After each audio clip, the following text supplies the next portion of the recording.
put it at full mass.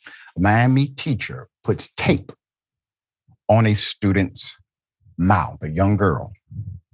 A Miami mother said that her daughter's pre-K teacher placed tape over the 5-year-old's mouth as discipline against the child. When the teacher later apologized, she claimed it was a playful action that the child requested. According to WSVN, the incident happened at Lorah Park Elementary. Lationa Sterling said she first learned about her child being taped via the mouth from her daughter, treasurer's aunt, and godmother, Natasha Clay. So Clay's daughter, Janiyah, who is the cousin of the victim, is in the same pre-K class. So she recounted the moments her daughter told her what happened. Quote, "I was sitting at home Friday night watching TV. She looked over to me and she said, quote, 'Mom, Miss Nunez put tape over Treasure's mouth,' Clay said. Quote, 'She tore the tape and put it over her mouth. It bothers me. That's my child. You're trying to shut her up,' Sterling said of the teacher." The family said they confronted the educator, and she later did apologize through a text. Quote, "I apologize 1,000 times. It won't happen again." The irony of the message, the teacher's apology seems in the context of a child's apology. "I apologize 1,000 times. All right, I won't do it again 1,000 times on the board, et cetera. The fact that this happened or occurred in the first place is unbelievable. There was no self-reporting. The students told on her. So she says, "I would not play with them again this way, but it's because they asked for it."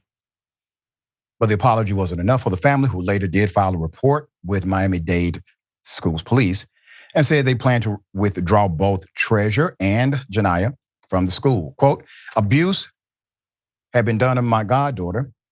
That was very abusive for anybody to place tape over her mouth. And knowing when you remove the tape is painful as well," Clay said. Other parents found the incident unsettling. Quote, "It's very scary for the child who wants that to happen. No one wants that to happen," said parent Lorah Park. In a statement, the school said the teacher has been removed from the classroom, reassigned pending an investigation into the incident. We reported yesterday about a coach, a high school coach, that decided to physically assault one of his players. He was coach of the women's basketball team. He gets fired, okay? These are crimes. This is abuse. This is illegal.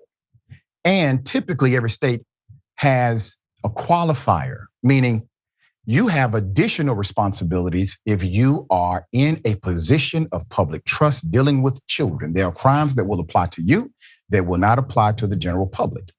For some reason, the routine response after child abuse or minor abuse or neglect has been a suspension or firing.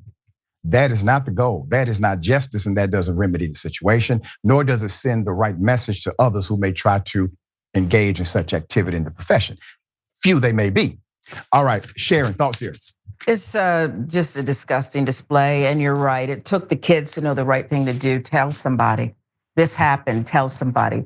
No self-reporting, the school is clueless. You better take those kids out of there, which is a hassle and disruptive, but it's far more disruptive to leave them there. This is just not the right thing. The incident you reported with the coach, bam, spot on. You can't work here anymore. This one, kids don't matter.